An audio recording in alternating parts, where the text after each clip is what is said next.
back at Trainers XehrFelrose here, bringing you some Pokemon GO Battle League content. Today's video, we're going to be doing the Great League PvP IV deep dive for Shadow Giratina Altered, the new kid on the block who also just now happens to be the new #1 top-ranked PvPoke Pokemon for the Great League. So let's see if Shadow Giratina can live up to the hype. It's a really uniquely typed Pokemon with an interesting moveset that gives it some dynamic gameplay in a lot of neutral situations. Because most of its bulk is in its HP stat, just like Snorlax, you're actually not giving up a lot of bulk for the 20% increase in damage that you'll be having going out. We're going to cover all of the matchups that are affected by Giratina's attack, defense, and HP IVs in the Great League, as well as going over its general win rate. And at the very end, we're going to be taking a look at some spreads that you might want to look out for if you're going to be going hunting for this thing, or if you want to be able to see if yours falls under any of those spreads to give it an edge in the Great League.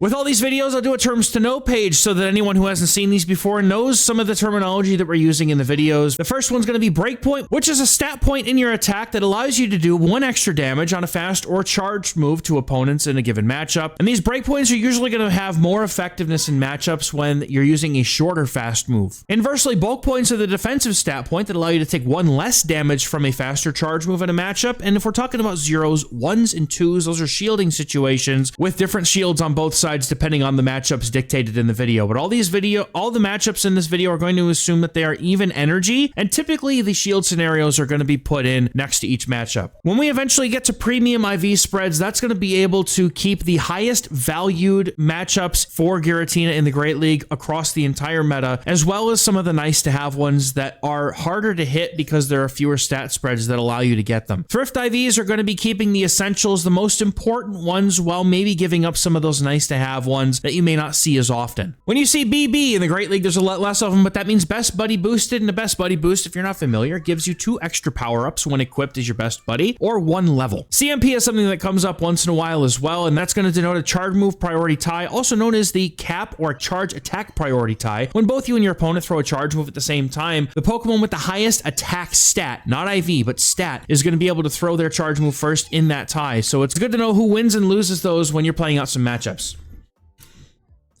All right, so we're going to break down Giratina's wins and losses for the most part against the top meta of the Great League, typically assuming that this thing has Shadow Claw as its fast move, with Dragon Claw and Ancient Power giving it the best overall coverage into the Great League meta. However, some people will opt to go for Dragon Breath, and some IV spreads actually prefer it. If you've got an attack-weighted Giratina, you're going to find a lot more Dragon Breath breakpoints than you might think. Shadow Sneak is an alternative move here. It does get the same type of attack bonus, but having the same damage for more energy than Dragon Claw, it just feels bad when you've already got Shadow Claw doing ghost type damage. You also could put Shadow Force if you have an elite TM. You want to just throw Shadow Force on there, similar to how Dusclops can surprise people with Poltergeist. Your opponent probably won't see Shadow Force coming, to be honest. Under the wins column for Giratina in the Great League, Azumarill and Lapras are huge, and they are IV dependent, by the way, the Azumarill especially. We'll go over that later on. And Credilli, nice to have in the wins column here because its fast moves are always resisted, and you have enough bulk to live at least 1 Rock Tomb to be able to win that matchup. Jumpluff, if it has Energy Ball and not Acrobatics,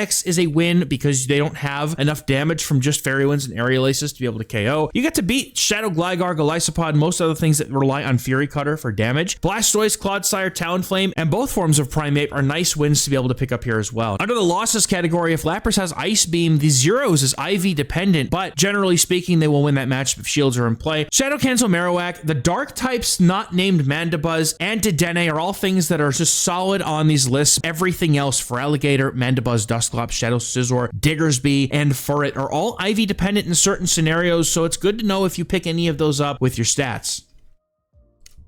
So first, we're going to be taking a look at Shadow Claw Giratina's attack stat points and see what matchups get affected here. Now, unfortunately, I can't give you IV points like we do in the Master League ones because there's a lot of different IV spread combinations that can result in an attack stat like this, and same with the other stats as well. So what I recommend, if you're not sure what stat points your Giratina actually hits, go plug in the IVs on PvPoke or PvP IVs, and you should be able to get actual numbers for the stat points of your Giratina to check them against the ones in this video. And for reference sake, say, Giratina's Shadow form has to be a 6 IV floor because of Giovanni, so it's rank 1 spread in the Great League, 6, 11, 11. And at that spread, you're having 104.7 attack, so that is our reference point when looking at these. So a little bit more of an attack weight on our Giratina. 105.08 will get us the Shadow Primate Zeros because you can hit with a Dragon Claw and then farm down before they can get to the second Rage Fist, but the Primate has to be a high rank in order to even get this bulk point. Most Shadow Primates are probably thrifting a little bit, and so you'll probably get that break point against them anyway. A little bit higher at 105.4, the Galarian Weezing 2-2 Shields matchup goes from a loss to a tie. In this matchup, an Ancient Power breakpoint allows you to tie the twos, but again, just like the Primate, the opponent's Weezing must be a high rank to be able to do this. Up at 105.84, there's some Shadow Feraligatr and non-Shadow Feraligatr matchups that we're going to grab, and that's a Shadow Claw breakpoint that allows us to flip these. Shadow Jumpluff in the straight zeros, you do get an Ancient Power breakpoint to be able to flip the rank 1 in your favor as a win. You're only going to need this high of an attack stat though against the high rank Jumpluffs, because just like the other ones that we've talked about, they will, if thrifting on that defensive stat at all, they will end up taking that extra damage and the matchup will still flip in your favor.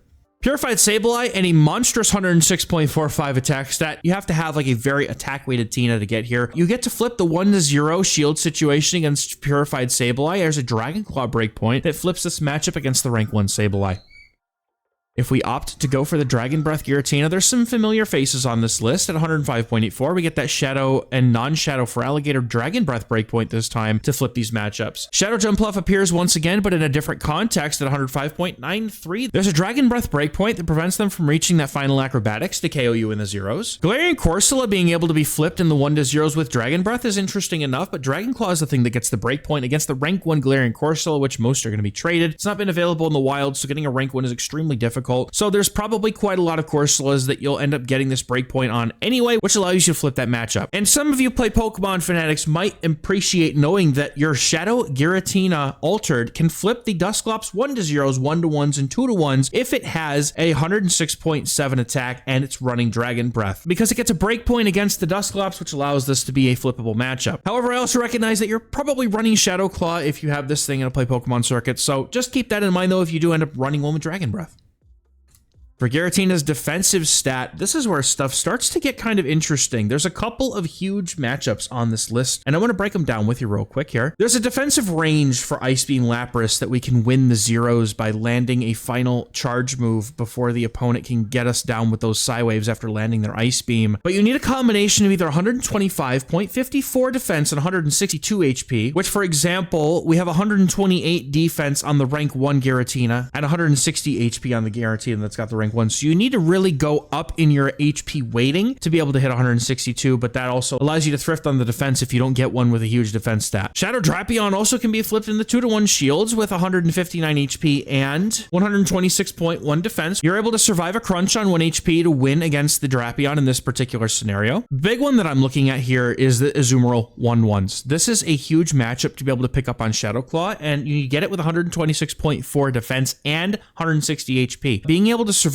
the player off in the bubbles to be able to do the final 15 damage with a Dragon Claw in that matchup is really good to know. And a little bit higher at 126.88 attack, we're getting the Air Slash Mandibuzz 1-0 shield situation. You have a shield, they have none, and an Air Slash bulk point to survive a Dark Pulse is what makes this possible, and the Air Slashes that come after to be able to get to that final charge move. Up at 127.07 defense, up on the high end here, we have Forretress zeros being attainable by getting a Bug Bite bulk point at that rate of defense, which allows you to win the 0 shields.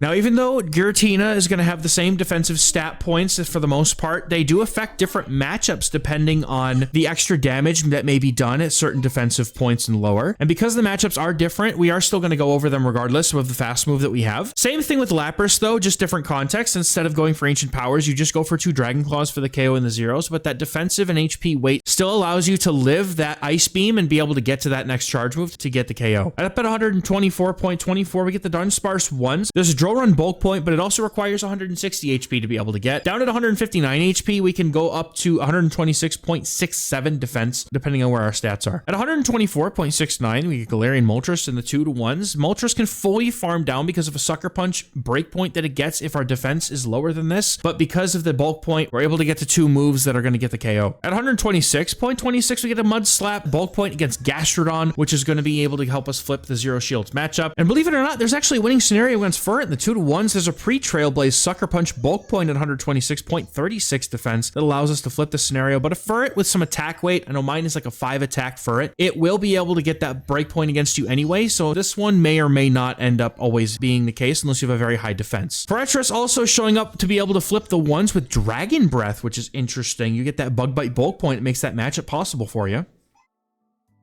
Now, HP is something that Giratina does very well. Again, that rank 1 normally will have about 160 HP, so we have some matchups that get affected at the following thresholds. 159 is where you can lose that Shadow Drapion 2-to-1s, keeping in mind that you have to have a certain amount of defense to be able to get it. At 160 HP, you get to win the Dugong Zeros, Alolan Sand/Slash 1-to-0s. You get the Diggersby 1-to-1s, which is really nice, and we get to trash Morpeko in the 2 shields if it goes straight Psychic Fang to get your shields and those debuffs. And that was against the rank 1 Morpeko. If you put in a Morpeko with Raid IVs, it just get absolutely destroyed in the 2s by Shadow Claw Giratina, which is really cool because you can still no shield the electric move at least once, and then they're forced to try to land the dark type Aura Wheel, which doesn't really work out when you have 2 shields in play. Giratina just was really, really nice in that matchup. Lapras in the 0s, possible at 160 with that higher defense rating, and against Azumarill, we're going to need 126.4 defense along with 160 HP to be able to keep that matchup in the 1s. Up at 162, which is definitely a high end for Giratina. I didn't see a whole lot of spreads getting too much higher than this. Shadow Scizor is possible in the 0s because you're able to withstand the Night Slash and get the farm down after landing an Ancient Power. And again, the Lapras 0 shows up at 162 HP if you have a little bit less of a defensive weight. Dragon Breath Giratina's HP stat matchups are going to be a lot fewer here. We just get to take Air Slash Mandibuzz and turn it into a tie in the 1s instead of a loss. And against Shadow Jump Off, the 1-to-0s is possible with 159 HP, with 160 HP allowing us to win the Diggersby 1-to-2s and even the Snarl Mandibuzz matchup in the 2-to-1s. All right, now we've brought up this Azumarill-Slaying Giratina a couple of times here. What stats do we need to be able to achieve this with a Shadow Giratina Altered in the Great League? I mean, this has got to be one of its best selling points to me, and one of the most important, no, it is the most important matchup in the entire video, because Azumarill is such a meta threat in the Great League. Being able to have a Giratina that can comfortably do that is very powerful. But to achieve this Azumarill-Slaying Giratina, oh, that's the coolest Espeon. She loves delivering these mid-video. This is the most chill-looking Espeon I've ever seen. I love it. Thank you, honey. So we're going to need 126.4 defense in order to be able to obtain this Azumarill-Slaying Giratina. That's going to be the first part that we have to check. It also gets these nice-to-have matchups in Furret, Galarian Moltres, and Shadow Drapion in 2 1-shield situations. We're also going to be able to pull Lapras with the 0s if they're on Ice Beam. And again, not all of them will be on Ice Beam. Most of them are on Skull Bash in the Great League. But if we have 162 HP, Ice Beam Lapras is something we can beat in the 0s. Gastrodon in the 0s and Dunsparce in the 1s are also matchups we keep. So just in case you see them, it's nice to know that you can get those. But we're also going to need 160 HP in order to obtain this Azumarill-Slaying Giratina, this fairy slaying dragon. And if you have 160 HP, you get to keep that Diggersby 1s, the Lapras and the 0s again. But if you have the higher defense, Morpeko in the 2s, we get to just straight smash it, along with Dugong in the 0s and that 1-to-0 shield situation with Alolan Sand/Slash. So you'll probably ask XehrFelrose, all right, you gave me the stat points. It's very nice. These matchups are cool. What if my Giratina's not like this? What do we do? What are the stat spreads that I want for my Giratina that make it good? If you're not a heavy covered. First, we're going to talk about the Azumarill-Slaying ones. The one up top here is that 6-11-11. That's the rank 1 Giratina Altered in the Great League with a floor IV of 6, like the Shadow will from Giovanni. I'll try to see if I can leave a link to the table here in the pinned comment description somewhere so you guys can just click it and see what the spreads are. But just in case, this is your reminder to screenshot it so you have it for later. Now, if you don't have an Azumarill-Slaying Giratina, that's okay. There's some other spreads that I would consider to be premium. And so what I've done is I've hand-selected a couple of different styles of Giratina spread that I would consider to be premium that gets you most of the things that you need if you can't get that Azumarill matchup. So this first one is going to be an attack and defense weighted with some premium weights on these to be able to make sure we're getting most of these matchups that are affected by either one. We're going as low as 105.2 attack. That was a pretty good number to be able to hit for the Primate, as well as a couple of other things. But what I'm really looking at here is the 128 defense that is going to be able to comfortably keep us above the minimums for everything, including the Forretress, which is certainly a common Pokemon in the meta at the moment. However, unfortunately, we have to thrift on HP, going down as low as 154 up to 158, which gets you close to some of those matchups, but pretty much all of the HP affected matchups won't be obtainable with these spreads. And it goes without saying, of course, we only have a limited number of attempts for these because it's Giovanni, but at some point this will come into raids, which is good to know. We can come back to this and look at it again if need be. But this is just a list of spreads that is good for the HP weight. It has some good defensive weighting as well. I'm putting my minimum at 125.3 defense and 160 HP. But if you have any of these stat spreads, I would consider them to be premium as far as your HP and defensive weighting are concerned.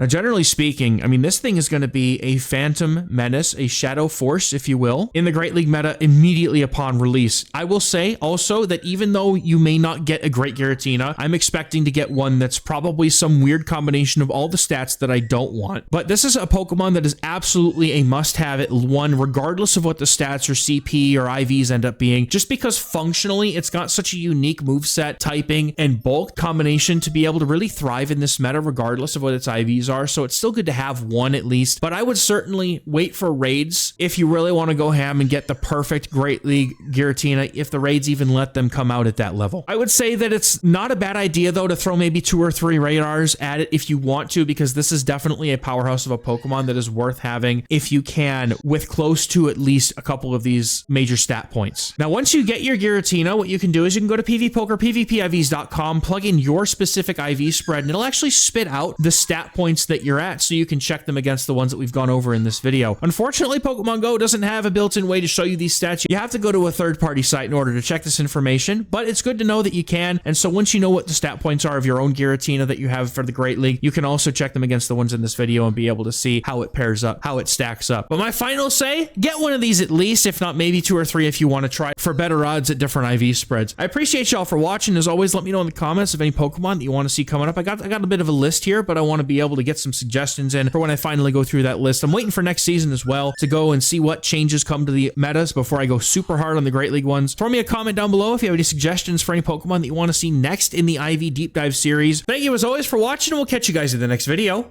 Bye-bye.